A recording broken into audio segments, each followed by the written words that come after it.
Assalamualaikum warahmatullahi wabarakatuh. Perkenalkan, nama saya Jeffrey Altaqiuddin, NPM 243121009. Di sini saya akan mereview dan mengulas tentang novel Bumi Manusia. Novel ini juga sudah diangkat menjadi suatu film. Ulasan lengkap novel Bumi Manusia. Judul Bumi Manusia, penulis Pramaditya Ananta Thoer.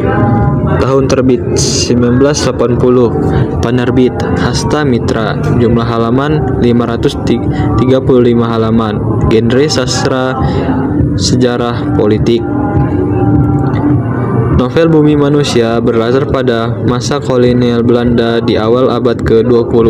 Kisah ini mengikuti perjalanan hidup Minke, seorang pemuda pribumi dari keluarga priayi bangsawan Jawa yang bersekolah di HBS, Hogere Burger School, sekolah elit yang mayoritasnya adalah orang Eropa. Minke adalah pemuda cerdas dan berpikir maju yang menolak sistem kolonial yang menindas pribumi. Ia jatuh cinta dengan Anneliese Melema, seseorang gadis Indo-Belanda yang lembut dan cantik. Namun, hubungan mereka menghadapi banyak rintangan, terutama karena perbedaan status sosial dan hukum kolonial yang tidak berpihak kepada pribumi. Ibu Anneliese, Nyai Antosoro, adalah sosok perempuan pribumi yang kuat menjadi gundik seorang Belanda, Herman Melema. Meskipun hanya seorang gundik, Nyai Antosoro memiliki kecerdasan dan keberanian yang luar biasa. Ia mengelola bisnis keluarga dengan sangat baik. Konflik utama dalam novel ini berpusat pada perjuangan Minke dan Nyai Antosoro dalam menghadapi ketidakadilan hukum kolonial dan yang akhirnya merenggut hak mereka atas Anneliese. Mengapa harus membaca novel Bumi Manusia? Wawasan sejarah yang kuat. Novel ini bukan hanya sekedar kisah fiksi, tetapi juga dokumentasi secara sejarah sosial pada masa penjajahan Belanda, yang menggambarkan kondisi masyarakat Hindia Belanda dengan sangat detail, dari ketidakadilan hukum, perbedaan kelas sosial, hingga diskriminasi dalam pendidikan dan ekonomi. B. Kisah emosional dan menginspirasi. Perjalanan hidup Minke dan Nyai Antosoro adalah simbol perjuangan manusia melawan sistem yang menindas. Pembaca akan merasa kemarahan, kesedihan, serta harapan saat mengikuti kisah mereka. C. Karena yang kuat dan kompleks. Minke seorang pemuda cerdas yang mencoba memberontak terhadap sistem, tetapi juga masih terikat oleh kebiasaan sebagai priayi.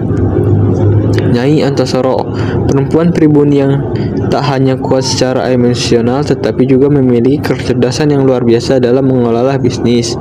Anneliese Melema, gadis Indo-Belanda yang lembut dan rapuh, menjadi korban ketidakadilan sistem hukum kolonial. Robert Melema dan Herman Melema, simbol dari ambiguitas moral dalam masyarakat kolonial. Setiap karakter ini memiliki lapisan psikologis yang dalam, membuat mereka terasa hidup dan realistis. D. Kritik sosial yang relevan. Meskipun berlatar pada abad yang lalu, tema yang diangkat dalam novel ini masih relevan hingga sekarang. Diskriminasi rasial dan kelas sosial. Masalah ini masih bisa ditemukan di berbagai negara dalam bentuk berbeda. Pentingnya pendidikan. Novel ini menekankan bahwa pendidikan adalah kunci kebebasan berpikir dan kemajuan bangsa. Posisi perempuan dalam masyarakat. Nyai Antosoro menjadi simbol perlawanan terhadap patriarki dan penindasan terhadap perempuan. Kekurangan dan kelebihan novel Bumi Manusia. Kelebihan: gaya bahasa yang kuat dan indah. Pramaditya menggunakan narasi yang kuat, yang kaya dengan makna dan penuh relasi sosial. 2. Karakter yang kompleks dan realistis. Tidak ada karakter yang sepenuhnya baik atau jahat, semuanya memiliki sisi manusia. 3. Latar sejarah yang kuat. Novel ini dapat menjadi jendela untuk memahami sejarah kolonialisme di Indonesia. 4. Pesan moral yang mendalam tentang perjuangan kebebasan berpikir dan ketidakadilan sosial. Kekurangan: bahasa dan gaya penulisan yang cukup berat. Beberapa bagian memiliki narasi yang panjang, mungkin sulit bagi pembaca pemula. 2. Tempo cerita yang lambat. Novel ini banyak berisi refleksi dan dialog panjang sehingga bagi sebagian orang terasa kurang dinamis. 3.